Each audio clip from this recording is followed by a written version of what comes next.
రామనవమి. శ్రీరామ రామ రామేతి రమే రామే మనోరమే సహస్రనామ తత్తుల్యం రామనామవరాననే.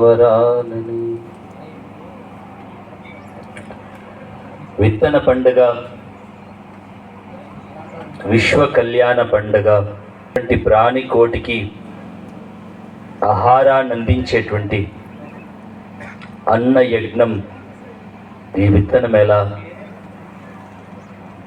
మూడవ రోజు ఈ కాలాంశంలో సభాధ్యక్షత వహిస్తున్నటువంటి సోదరిమణి శ్రీ రమేష్ గారు, విత్తన పండగ సంకల్పాన్ని చేసినటువంటి పెద్దలు శ్రీ నరసింహారెడ్డి గారు, కౌన్సిల్ ఫర్ గ్రీన్ రెవల్యూషన్ వ్యవస్థాపకులైనటువంటి మాతృమూర్తి లీలమ్మ గారు, పితృ సమానులైనటువంటి లక్ష్మారెడ్డి గారు, వివిధ ప్రాంతాల నుంచి విచ్చేసినటువంటి రైతులు, విద్యార్థులు అందరికీ నా నమస్కారం. 2 రోజులుగా అనేక విషయాలపైన లోతైనటువంటి చర్చ జరుగుతూ ఉంది. విత్తనాలు చూడడం ఒక అనుభూతి అయితే, ఒక్కొక్కరి యొక్క లోతైన అధ్యయనం, ఆవిష్కరణ, వారి యొక్క ఆశయ సంపదను చూస్తున్నప్పుడు మనసు చాలా పులకరించిపోతున్నది. పెద్దలు దిలీప్ గారు, నరసింహారెడ్డి గారు, పర్యావరణవేత్తలు అనేక సందర్భాల్లో అనేక విషయాలు మాట్లాడుతున్నప్పుడు కొన్ని భయానకమైనటువంటి పరిస్థితులను కూడా నిన్న మొన్న జరిగినటువంటి చర్చల్లో మన ముందుకు వచ్చాయి. ఒకరోజు గౌరవ మన ప్రియతమ రాష్ట్ర ముఖ్యమంత్రి గారు ఒక హాస్పిటల్ ప్రారంభోత్సవ సందర్భంలో ఒక ప్రకటన చేశారు. గత 15 సంవత్సరాల క్రితం హైదరాబాదులో 2 క్యాన్సర్ హాస్పిటల్స్ ఉండేవి. 15 సంవత్సరాల కాలంలో అవి కాస్త 45 హాస్పిటల్స్గా పెరిగిపోయాయి. 100లో 1000లో ఒకరు క్యాన్సర్ పేషెంట్ ఉంటే సమాజంలో చాలా ఆందోళనగా ఉండేది. ఇవాళ 100లో 20-25 వరకు ఈ సంఖ్య పెరిగిపోయిందనేటువంటి ఆందోళన వ్యక్తం చేశారు. ఇది శాపమా పాపమా అని చెప్పేసి పరిశీలిస్తే, ఎప్పుడో వరల్డ్ బ్యాంక్ డంకెల్ ప్రతిపాదన మీద ఒక తలారి పాశ్చాత్తాపం అనేటువంటి పుస్తకంలో ఒక అద్భుతమైనటువంటి స్టేట్మెంట్ ప్రిపేర్ చేసి పెట్టారు. మన కత్తి మన చేతితో, మన కుత్తుకను మనకు మనం నవ్వుకుంటూ కోసుకుంటాం. మన చేతితో మన కుత్తుకను మన కత్తితో నవ్వుకుంటూ నరుక్కునేటువంటి సంస్కృతిలోకి మనం ఈరోజు అడుగుపెట్టాం. పంజాబ్ చూసి, హర్యానా చూసి మనం ఈరోజు చాలా ఆందోళన పడుతూ ఉన్నాం. అక్కడ భూమి నిస్సారమైపోయిందని చెప్పేసి ఇంకో 10-12 సంవత్సరాల తర్వాత వ్యవసాయ యోగ్యానికి పనికిరానటువంటి భూమి స్థితిగతులను చూసి జగ్గి వాసుదేవ్ గారు లాంటి వాళ్ళు ఒక విశేషమైనటువంటి యాత్ర చేసిన తర్వాత సమాజంలో కొంత చర్చ జరుగుతుంది అనుకున్నాం. కానీ అదంతా కూడా ఒక రకంగా ఏదో శ్మశాన వైరాగ్యం లాగా అనిపిస్తూ ఉంది. కోవిడ్ తర్వాత సమాజంలో పరివర్తన వస్తుందో ఏమో, ఇంకేదైనా విపరీత పరిణామాల తర్వాత సమాజంలో పరివర్తన వస్తుందని చెప్పేసి అనుకుంటున్నాం.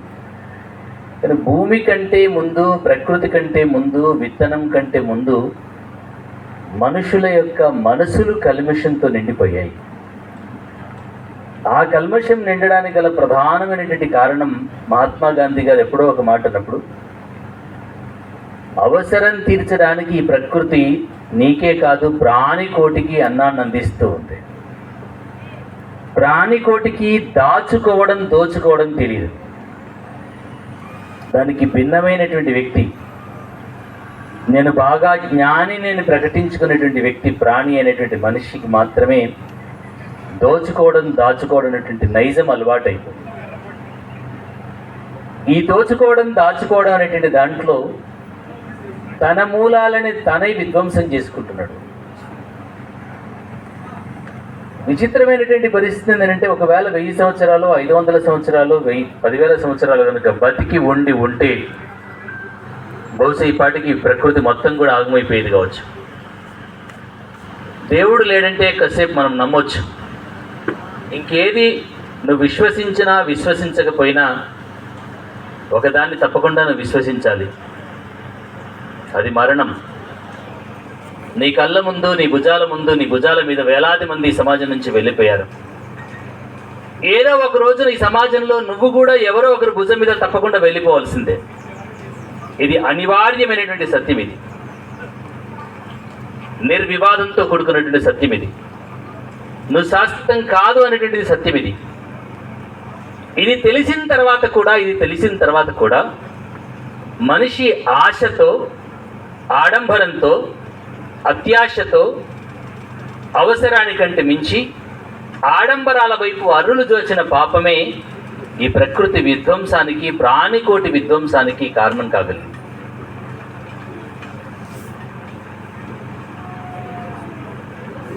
ప్రాజెక్టులను చూసి మనం చాలా మురిసిపోతున్నాం. కాళేశ్వరం ప్రాజెక్టు చూసి, నిజాం సాగర్ ప్రాజెక్టు చూసి, నాగార్జున సాగర్ ప్రాజెక్టు చూసి, డిండి ప్రాజెక్టును చూసి చాలా మురిసిపోతున్నాం. లాస్ట్ ఒక 10 days బ్యాక్ ఒక ఆర్టికల్ ఇటీవల పబ్లిష్ కాగలిగింది. ఎరువుల కొరత మీద. గత 15 సంవత్సరాల క్రితం వాడినటువంటి పురుగు మందులు ఎరువుల కంటే 15% ఎరువులు ఈ సంవత్సరం ఎక్కువ వాడుతున్నారని చెప్పేసి వ్యవసాయ గణాంకాలు చెప్పాయి. గతంలో కంటే 15% అడిషనల్గా ఫర్టిలైజర్ కావాలని చెప్పేసి కేంద్ర ప్రభుత్వానికి మన రాష్ట్ర ప్రభుత్వాలు నివేదికను పంపించాయి. గత సంవత్సరం ఇచ్చిన దానికంటే కూడా కొంచెం ఎక్కువ ఇవ్వగలుగుతామని చెప్పేసి కేంద్రం నుంచి ఆమోదం తీసుకున్నట్టుగా అనిపించింది. ఉన్న నీళ్ళు నాకే కావాలి, ఉన్న భూమిలో ఉన్న సంపద నాకే కావాలి, నా తర్వాత వచ్చేటువంటి తరానికి కాగితపు నోట్లిస్తే కట్టడాలిస్తే ఆ నోట్లు కట్టడాలు ఆకలి తీర్చలేవు, అస్తిత్వాన్ని ఇవ్వలేవు అనేటువంటి సత్యం అర్థం కావాల్సిన అవసరం ఉంది. బ్యాంకులో ఉన్నటువంటి సంపదను ఇస్తామని చెప్పి ఎంత సంపాదించినా లవణమన్నమే కానీ అన్నమే తింటాడు మనిషి. ఫైనల్గా కావలసింది అన్నమే. లక్షాధికారైన లవణమన్నమే కానీ మేలి బంగారంబు మింగలేడు. బంగారం తిన్నవాడు ఎవడు లేడు ప్రపంచంలో, కరెన్సీని తిన్నవాడు ఎవడు లేడు ప్రపంచంలో. ఫైనల్గా తినాల్సింది అన్నమే. అమృతతుల్యమైనటువంటి అన్నాన్ని చేజేతులా ఈరోజు విషంగా మార్చుకునేటువంటి దాంట్లో నేను పక్కా 16 అన్నల రైతు కుటుంబం నుంచి వస్తున్నాను. నా పూర్వమంతా కూడా వ్యవసాయ నేపథ్యమే. భూమికి ప్రియపిత్రుడైనటువంటి రైతు ఈరోజు భూమికి ద్రోహం చేస్తున్నాడు. ఇది విషమవుతుందని తెలిసి కూడా వరి ఈనే సమయంలో విషాన్ని గుమ్మేస్తూ ఉన్నాం. నా డబ్బులు నాకు వస్తే సరిపోతుంది, నా దిగుబడి నాకు వస్తే సరిపోతుందని చెప్పేసి విచక్షణ కోల్పోయి విచ్చలవిడిగా అధిక దిగుబడి రావాలి, శ్రమ లేకుండా రావాలి, ఉత్తగా రావాలి, గడ్డి వేయకుండా ఆవు పాలు పిండాలనేటువంటి దృక్పథం ఎంత నీచమైనదో, ఎంత పాపమైనదో, ఇవాళ భూమిని సారవంతం చేయకుండా భూమి యొక్క ఫలాలను పిండుకోవాలనేటువంటి ప్రయత్నం చేయడం కూడా అంతే ద్రోహంతో కూడుకున్నటువంటిది. అమ్మలను గన్న మూలపుటమ్మ మాయమ్మ చాలా పెద్దమ్మ ఈ తల్లి భూమి. నీకు మాత్రమే కాదు, ఈ చరాచర ప్రాణి కోటికి ఆధారమైనటువంటిది తల్లి భూమి. ఈ భూమిని కలుషితం చేద్దాం, ఈ భూమిని నీ అవసరాల కోసం మాత్రమే వాడదాం అనేటువంటి ఆ అనైతిక జీవనం నుంచి ఒకసారి మనకి మనం ఆలోచన చేసుకుంటూ, నేనే కాదు నా తోబుట్టులైనటువంటి ప్రాణికోటి కూడా బతకాల్సినటువంటి అవసరం ఉంది, వాటి అస్తిత్వాన్ని కూడా గౌరవించాల్సినటువంటి అవసరం ఉందనేటువంటి విషయాన్ని మనం గుర్తిరగాల్సినటువంటి అవసరం ఉంది. నేను ఎప్పుడు ఒక మాట చెప్తాను, మనందరం ఆలోచించాలి. భూమి మీద పశువులుగా బతుకుతున్నాయి, పక్షులుగా బతుకుతున్నాయి. నాకు అర్థం కాని ప్రశ్న, పశువులు ఎప్పుడు యూనివర్సిటీకి వెళ్ళి చదువుకోలేదు, డిగ్రీలు లేవు. పక్షులకు ఎప్పుడు కూడా గురువులు లేరు, గుడులు లేవు. గుడులుండి, బడులుండి, గురువులుండి, పరంపర ఉండి, ఇతిహాసాలుండి, మతాలున్న మనిషిగా బతకగలిగితే ఈ భూమి స్వర్గం కాగలుగుతుంది. మనిషిగా బతకగలిగితే భూమి స్వర్గంగా ఎలా మారగలుగుతుందో, ఇవాళ విత్తన పండుగ మనల్ని మనుషులుగా ఆలోచింపజేసేటువంటి ప్రయత్నం చేస్తుంది. రేపటి నవతరం, ఈ రోజు ఉన్నటువంటి వ్యవసాయ కుటుంబాలు, ఏ రైతు కూడా నా బిడ్డ రైతు కావాలని కోరుకోవట్లేదు. ఈరోజు రైతులను రోడ్ల మీద నిలబెట్టేటువంటి పరిస్థితి వచ్చినప్పుడు, అవమానకరమైనటువంటి పరిస్థితులు వచ్చినప్పుడు, ఆత్మ విస్మృతి, ఆత్మ న్యూనతతో అన్నదాత ఈరోజు బాధపడుతున్నటువంటి తరుణంలో, వ్యవసాయం దండగ కాదు, వ్యవసాయం పండగ అని చెప్పేసి నిరూపించినటువంటి రైతు సోదరులు వాళ్ళ స్టాల్స్లో మనకు కనబడుతున్నారు. ఎంత సంపాదించినా, క్వాంటమ్ టెక్నాలజీ తీసుకొచ్చినా, ఇంకేమి తీసుకొచ్చినా, ఎన్ని సంపదలున్నా ఫైనల్గా తినాల్సింది అన్నం మాత్రమే. భూమిని వదిలేసేసి ఎంతసేపు ఆకాశంలో ఎగిరినా మళ్ళీ చేరాల్సింది భూమి దగ్గరికే. ఎంత సంపాదించినా, ఎన్ని రాజ్యాలు వెళ్ళినా అన్నం వరకు రావాల్సిందే. కానీ ఈ మధ్యకాలంలో నేను మాట్లాడినటువంటి లావణ్య గారు కావచ్చు, మిగతా రైతులు కావచ్చు,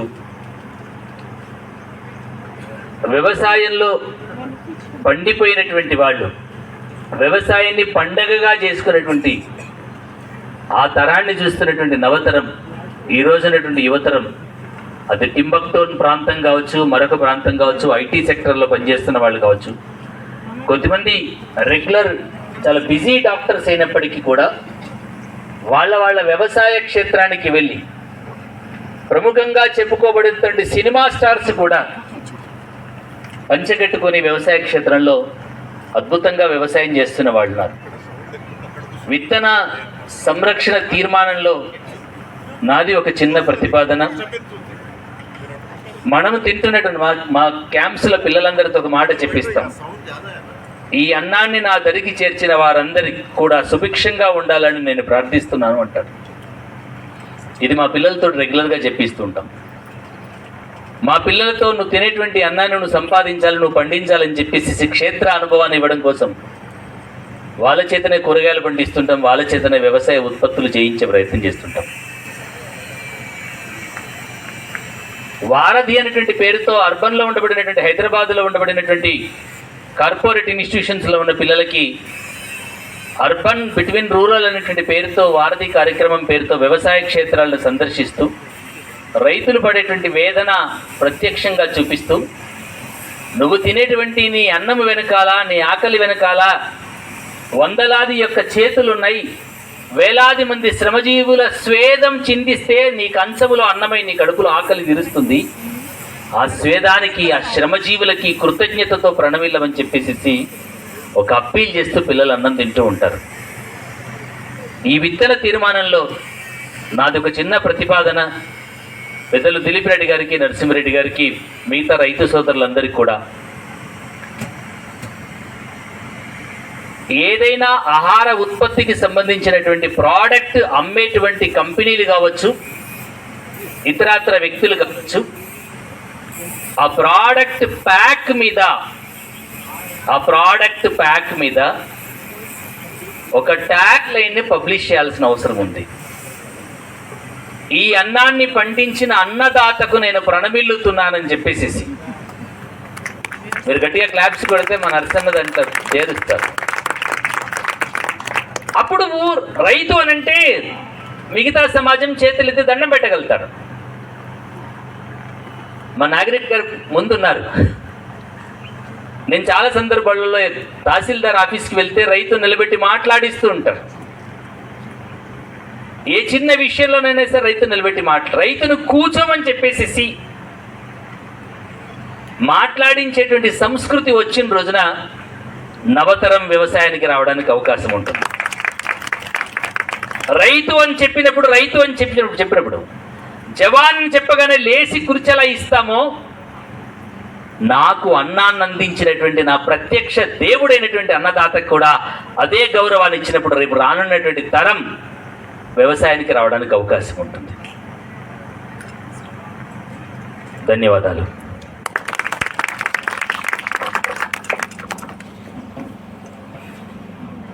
ఎప్పుడో చెప్పిన శ్రీకాళహస్తీశ్వర శతకంలో అంతా మిథ్య తలంచి చూచిన నరుండట్లో టెరింగిన్ అంటే అంతా భ్రాంతి మాయ అని తెలిసి కూడా మనం మన జీవన శైలిని, మన విధానాన్ని మార్చుకోకుండానే కొనసాగిస్తున్నామని ఈ సభావేదిక సాక్ష్యంగా శ్రీ వందే మాతరం రవీంద్ర గారు గుర్తు చేసినందుకు సార్ మీకు ధన్యవాదాలు.